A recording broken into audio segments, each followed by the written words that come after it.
ঠিক আছে, ধন্যবাদ। বেশ, আমরা তাহলে আলোচনাটা শুরু করতে পারি। আমাদের আলোচনাটা চলছিলই বিগত কয়েকটি ক্লাস ধরে ভারতের সংবিধানের, এবং সেখানে আমরা ভারতের সংবিধান বলতে কি বোঝায় তার একটা প্রাথমিক আলোচনা করেছিলাম, এবং ভারতের সংবিধান কবে তৈরি হলো, কিভাবে তৈরি হলো, সেটাও আমরা আলোচনা করেছি। এই আলোচনার পর আমরা আস্তে আস্তে ঢুকেছিলাম ভারতীয় সংবিধানের মধ্যে। যে ভারতীয় সংবিধানের প্রথমত আমরা প্রস্তাবনার বিষয়ে গত ক্লাসে আলোচনা করেছি। আজকে আমরা যে বিষয়টায় যাব সেটা হলো মৌলিক অধিকার। ভারতের সংবিধান আমাদের কতগুলো অধিকার দিয়েছে। সংবিধান যখন তৈরি হয়েছিল, মানে 1949 সালে, তো তখন ওই 1949 সালে দাঁড়িয়ে আমাদের সংবিধান আমাদের 7টি অধিকারের কথা বলেছে।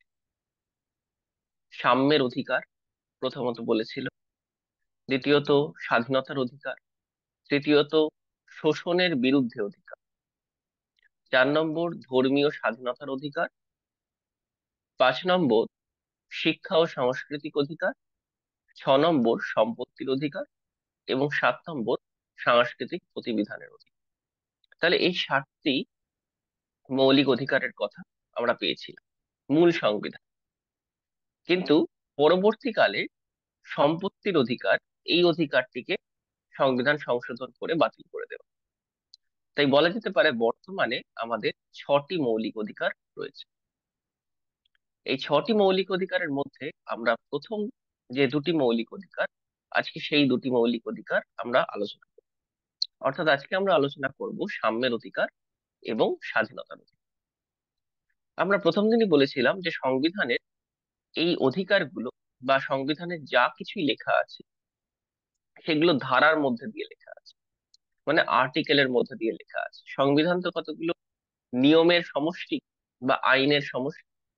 তাহলে এই ধারাগুলো 1 নম্বর, 2 নম্বর, 3 নম্বর, 4 নম্বর করে বলা আছে, এবং এই ধারাগুলোকে আবার কতগুলো ভাগে ভাগ করা আছে আলাদা।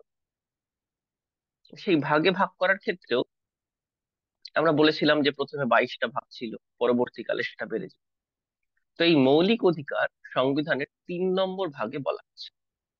আমরা সহজভাবে বুঝতে পারি এটাকে অধ্যায় ভাবে, আর যে 3 নম্বর অধ্যায় মৌলিক অধিকারের কথা বলা আছে। আর যদি আমরা ধারার দিক থেকে দেখি, তাহলে সংবিধানের এই মৌলিক অধিকারগুলি 12 নম্বর ধারা থেকে 32 নম্বর ধারা অবধি এই 6টি মৌলিক অধিকার সম্পর্কে আলোচনা করা হচ্ছে। আজকে আমরা যে সাম্যের অধিকারের কথা বলছি, সেই সাম্যের অধিকার রয়েছে সংবিধানের 14 নম্বর থেকে 18 নম্বর ধারার মধ্যে। এবং স্বাধীনতার অধিকার রয়েছে 19 নম্বর ধারা থেকে 22 নম্বর ধারা। তাহলে এই সাম্যের অধিকার কি? যে আমরা এই ভারতে থাকতে গেলে আমরা যাতে সবাই সমান আচরণ রাষ্ট্রের থেকে পেতে পারি বা দেশের থেকে পেতে পারি, সেইটা আমাদের এই সাম্যের অধিকার আমাদেরকে স্বীকৃতি দিচ্ছে। 14 নম্বর ধারা বলছে যে ভারতে আমরা আইনের শাসনের মধ্যে থাকবো। অর্থাৎ ভারতে কোনো, আগে কি হতো, রাজারা আইন তৈরি করতেন বা রাজারা যেটা বলতেন সেটাই আইনে পরিণত। সে আমাদের একটা বিখ্যাত, কিছুদিন আগে একটা সিনেমা বেরিয়েছিল, বাহুবলী। বাহুবলী সিনেমার একদম শেষ হয়েছিল একটা লাইন বল, যে মেরা বচন হি হে শাসন, যে আমি যেটা বলি সেটাই হয়ে যায় আইন। তো কিন্তু ভারত রাষ্ট্র যেহেতু একটি সাধারণতান্ত্রিক মানে প্রজাতান্ত্রিক বা সাধারণতান্ত্রিক রাষ্ট্র বা রিপাবলিক স্টেট, তো এই অর্থে এখানে কোনো রাজা বা রানীর শাসন নয়, এখানে আইনের শাসন চলে। এবং এই আইন আমাদেরকে সমান চোখে দেখে, এবং আমরা প্রত্যেকে আইনের দ্বারা সমানভাবে সুরক্ষিত হব। সংবিধানের 14 নম্বর ধারা এইটার কথা আমাদেরকে বলছে। তবে এর ক্ষেত্রেও কিছু কিছু ব্যতিক্রম কখনো কখনো দেখা যায়, যেরকম আইনের দ্বারা সমানভাবে সুরক্ষিত হওয়ার ক্ষেত্রেও, অর্থাৎ কি, মানে যে কেউ যে কোনো অপরাধ করলে তার বিরুদ্ধে রাষ্ট্র বন্দোবস্ত নিতে পারে। সেখানে যদি দেশের মুখ্যমন্ত্রীও কোনো অপরাধমূলক কাজ করে থাকে, দেশের প্রধানমন্ত্রীও যদি অপরাধমূলক কাজ করে থাকে, দেশের সব থেকে বড় শিল্পপতিও যদি কোনো অপরাধমূলক কাজ করে থাকে, তাহলে তার বিরুদ্ধে বন্দোবস্ত নেওয়া যেতে পারে, এই রাষ্ট্র তার বিরুদ্ধে বন্দোবস্ত নেবে। কারণ আইন সবাইকে সমান চোখে দেখে ভারতে। এখানে যে রাজার পরিবারের কেউ দোষ করলো তাহলে তার শাস্তি হবে না, এই বিষয়টি কিন্তু ভারতে চলবে না। ভারতে আইনের শাসন চলবে, অর্থাৎ আইন সবার উপরে, আইন সবাইকে সমানভাবে সুরক্ষাও দেবে এবং আইন সবাইকে সমান চোখে দেখবে। তবে কিছু ব্যতিক্রম রয়েছে এখানে 14 নম্বর ধারাতে। যেরকম পদে থাকাকালীন রাজ্যপাল বা রাষ্ট্রপতি বিরুদ্ধে কোনো ফৌজদারি অপরাধের বিরুদ্ধে কোনো মামলা দায়ের করা যাবে, যে তারা কোনো যদি ফৌজদারি অপরাধে কোনো অপরাধ করে থাকে তাহলে তাদের বিরুদ্ধে ফৌজদারি মামলা দায়ের করা যাবে। তাহলে তাকে কি করতে হবে, পদ থেকে সরাতে হবে এবং তারপর তার বিরুদ্ধে ওই মামলা দায়ের করা যাবে। তাই কিছু ব্যতিক্রম পাবো আমরা, এই অধিকারগুলো যখনই আমরা করব তখন আমরা কিছু ব্যতিক্রম গুলো পাবো। তাহলে 14 নম্বর ধারা আমাদেরকে এই আইনের দ্বারা সমানভাবে সুরক্ষিত হওয়ার কথা বলছে। তারপর সাম্যের অধিকারের মধ্যে আমরা বললাম সাম্যের অধিকার 14 থেকে 18 নম্বর ধারা অব্দি আছে। তাহলে 14-র পর 15 নম্বর ধারা, এখানেও আমরা কিরকম ধরনের সাম্য পাচ্ছি? এখানে আমরা পাচ্ছি হলো রাস্তাঘাট, পুকুর, দোকান, অর্থাৎ যেগুলো আমরা পাবলিক প্লেস বলি, সেই জায়গাগুলোতে আমরা যদি বেরোই তাহলে যেন আমাদের সঙ্গে কেউ যেন বৈষম্যমূলক আচরণ করতে না পারে। যদি বৈষম্যমূলক আচরণ বলতে, যে কোনো দোকানে হয়তো তোমরা কোনো জিনিস কিনতে গেছো, সেখানে হয়তো দোকানদার তোমাকে জিনিসটা দিচ্ছে কিন্তু তোমার পাশের ব্যক্তিকে জিনিসটা দিচ্ছে, বলছে যে পাশের ব্যক্তিকে আমি দেব না, তার নামটা হলো এই, এই নামের ব্যক্তিদেরকে আমরা দোকান থেকে জিনিসপত্র দিই। বা কেউ দোকানে শপিং মলে কেউ গেছি, যে আমরা এই জামা কাপড় পরে গেছি, না এই জামা কাপড় পরে গেলে শপিং মলে ঢুকতে দেওয়া যাবে না। তাহলে এই সমস্ত জায়গাগুলো, দোকান, পুকুর, রাস্তাঘাট, সেখানে ভারতীয় নাগরিকের সঙ্গে কোনো রকম পার্থক্য করা যাবে না। সেখানে সবার সমান সুযোগ আছে, অর্থাৎ সাম্য। সাম্য বলতে সবাই সমান ভাবে থাকবে, যার যেখানে যতটুকু সম্মান পাওয়া ততটুকু পাবে। তবে সরকার বা রাষ্ট্র চাইলে কারোর জন্য এখানেও ব্যতিক্রম আছে, বিশেষ অধিকারের বন্দোবস্ত করতে পারে। শিশুদের জন্য বিশেষ অধিকারের বন্দোবস্ত করতে পারে, নারীদের জন্য বিশেষ অধিকারের বন্দোবস্ত করতে পারে। সেখানে মনে করো ট্রেন, তাহলে এই ট্রেনের জন্য আলাদা একটি কামরা নির্দিষ্ট হয়েছে, যে এখানে শুধুমাত্র নারীরা উঠবে, লেডিস কাম ট্রেনের মধ্যে। বা আলাদা মেয়েদের জন্য আলাদা ট্রেনের বন্দোবস্ত করা। তাহলে বিশেষ সুযোগ সুবিধার বন্দোবস্ত এক্ষেত্রে করতে পারে।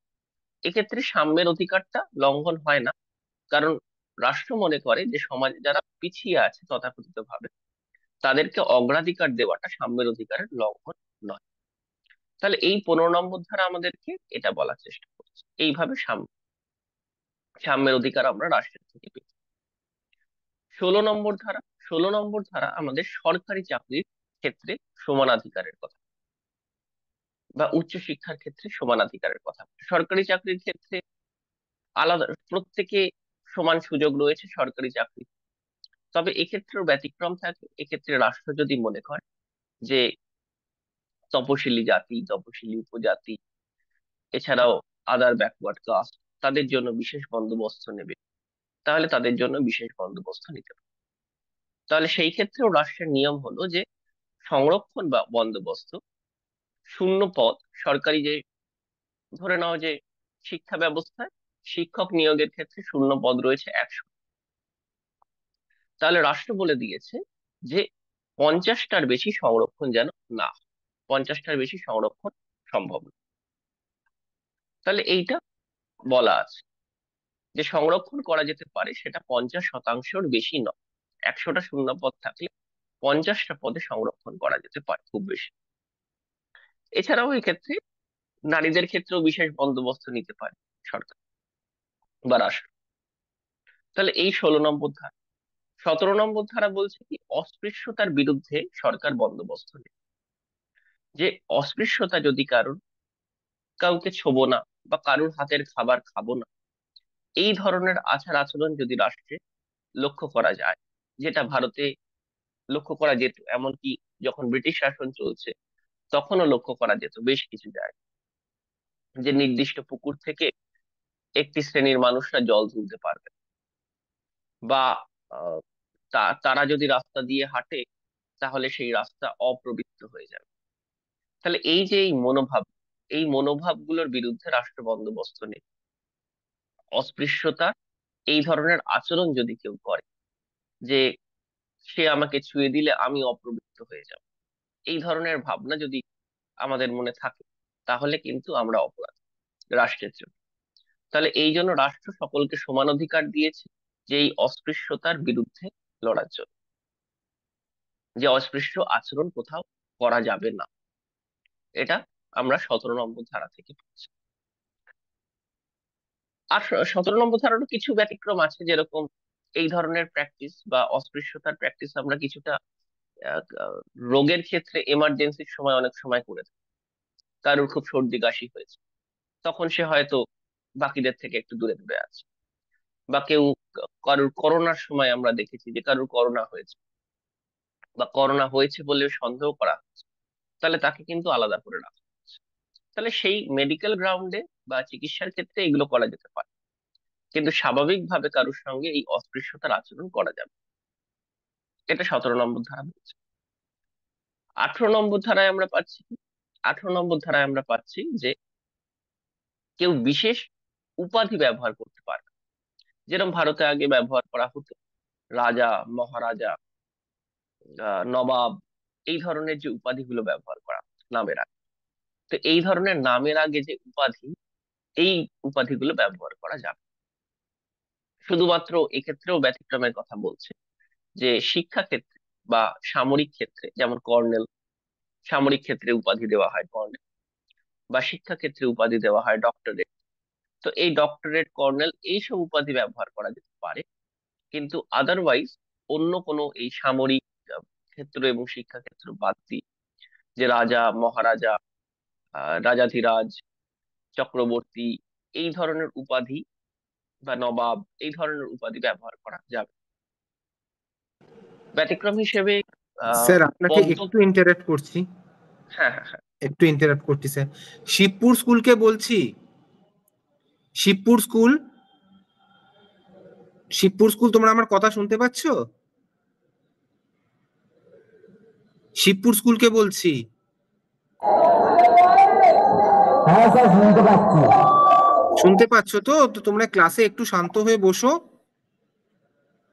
এত ইনডিসিপ্লিন হলে কি করে হবে? একটু শান্ত হয়ে বসতে হবে তো। স্যার কিছু বলছেন, একটু মন দিয়ে শোনো। তোমরা কি করছো ক্লাসে এগুলো? একটু শান্ত হয়ে বসো।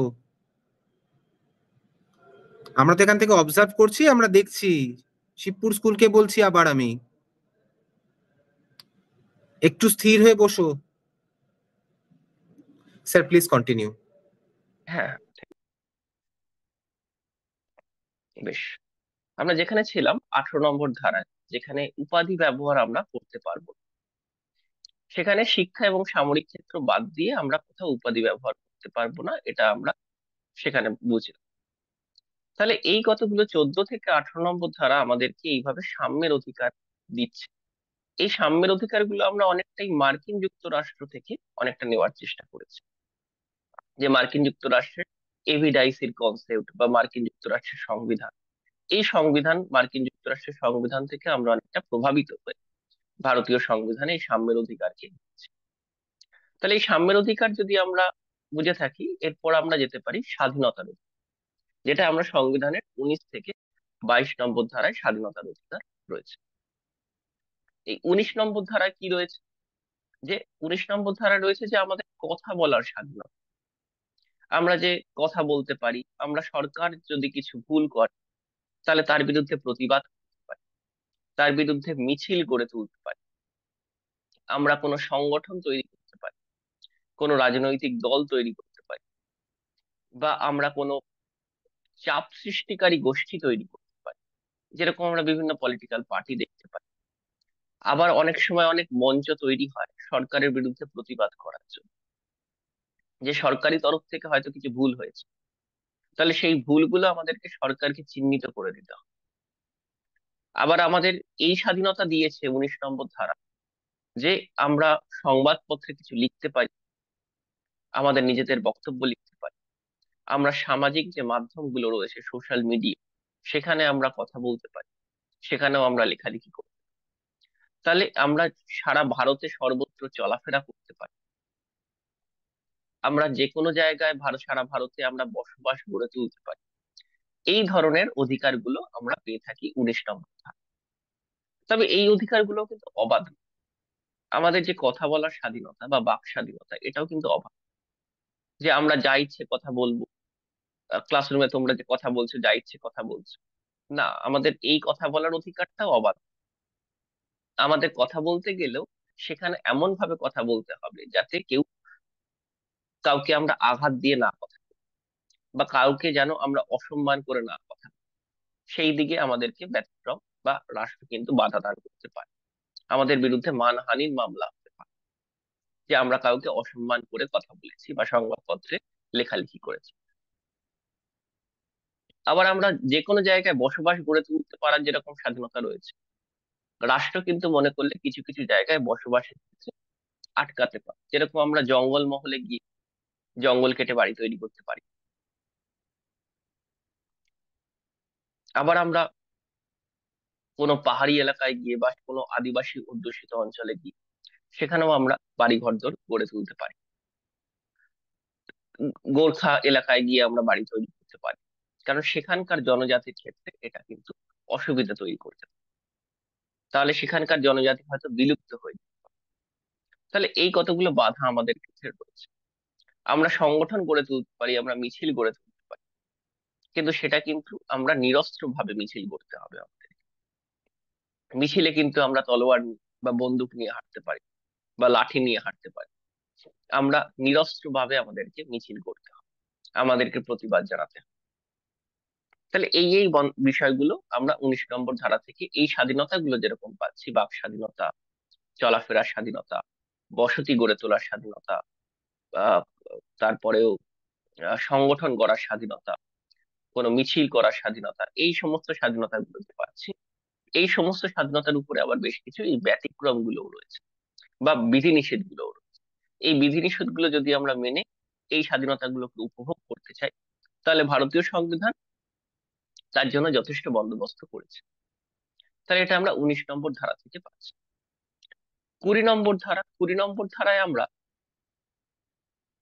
বিচার, আমরা যদি কোনো অপরাধ করি তাহলে সেই ক্ষেত্রে অপরাধ করার ক্ষেত্রেও বেশ কিছু স্বাধীনতা আছে।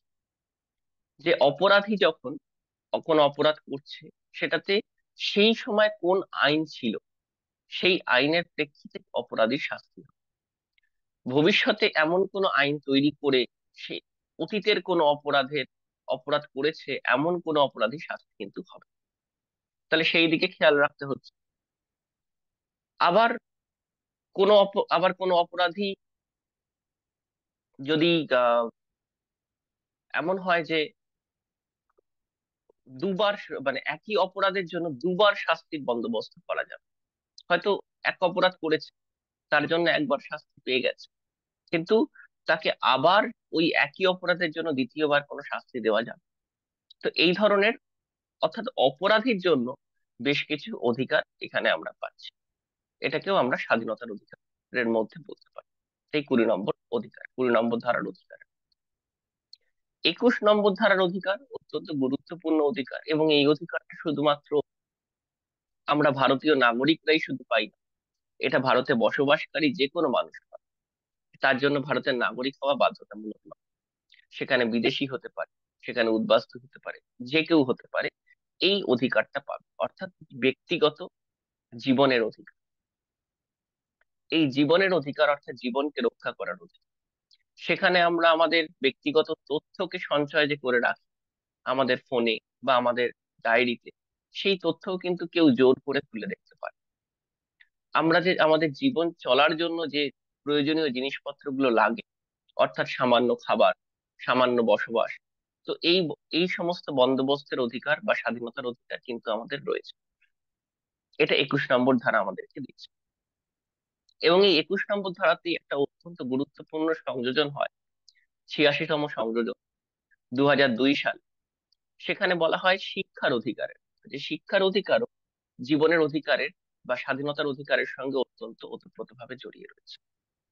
আমরা সরকারিভাবে অবৈতনিক অর্থাৎ বিনা পয়সায় পড়াশোনা করার অধিকার পাচ্ছে। এখানে 6 বছর বয়স থেকে 14 বছর বয়স অব্দি সারা ভারতে এই অবৈতনিক শিক্ষার বন্দোবস্তের কথা বলা আছে। অর্থাৎ আমরা যে সরকারি স্কুলে পড়াশোনা করছি, এটা কিন্তু সংবিধানের এই 21-এর ক ধারা অনুসারে। এই 21-এর ক ধারায় আমাদেরকে বলে দিয়েছে যে আমরা অবৈতনিক ভাবে পড়াশোনা করার অধিকার আমাদের রয়েছে। যদি ওই অধিকারে কেউ বাধা সৃষ্টি করে, তাহলে আমরা বিচার ব্যবস্থার দ্বারস্থ হই, যেটা আমরা হাইকোর্ট, সুপ্রিম কোর্ট, জেলা কোর্ট, এই সমস্ত বিচার ব্যবস্থার দ্বারস্থ, যে সংবিধানকে ভঙ্গ করা হচ্ছে, আমরা অবৈতনিক ভাবে সঠিক শিক্ষা আমরা পাচ্ছি না। 21-এর ক ধারা আমাদেরকে বলে দিচ্ছে। এবং আমরা 22 নম্বর ধারায় আমাদেরকে কতগুলো অধিকার দেওয়া হচ্ছে, যেটা অপরাধের সঙ্গে কিছুটা যুক্ত। যেখানে অপরাধ যদি কেউ করেও থাকে, তাকে যদি কোনো সন্দেহ গ্রেপ্তারও করা হয়, তাহলে তাকে অপরাধের কারণ জানাতে হবে, যে কেন তাকে গ্রেপ্তার করেছে পুলিশ। এবং যদি গ্রেপ্তার করেও, তাহলে তাকে 24 ঘন্টার মধ্যে কাছাকাছি কোনো ম্যাজিস্ট্রেটের কাছে নিয়ে যেতে হবে, এবং তাকে যে ধরা হয়েছে তার কারণটি তাকে ম্যাজিস্ট্রেটকে সঠিকভাবে জানাতে হবে। এবং ম্যাজিস্ট্রেট যদি মনে করেন যে তাকে কারাগারে রাখা উচিত বা কাস্টাডিতে রাখা উচিত, তাহলে তাকে সেখানে রাখা যায়। তবে এক্ষেত্রেও কিছু ব্যতিক্রম রয়েছে, যেমন নিবর্তনমূলক আটক আইন। কাউকে যে সন্দেহ করা হচ্ছে যে এ অপরাধ করতে পারে, এ ডাকাতি করতে পারে, বা কেউ কোনো সন্ত্রাসবাদ, যে দেশের কোনো বিরাট বড় ক্ষতি করে দিতে পারে, তো এই অপরাধে যদি কাউকে সন্দেহ গ্রেপ্তার করা হয়, তাহলে এই 22 নম্বর ধারা তার উপর প্রযুক্ত হবে। তাহলে অপরাধীদের জন্য বেশ কিছু কিন্তু স্বাধীনতার জায়গা বলা আছে।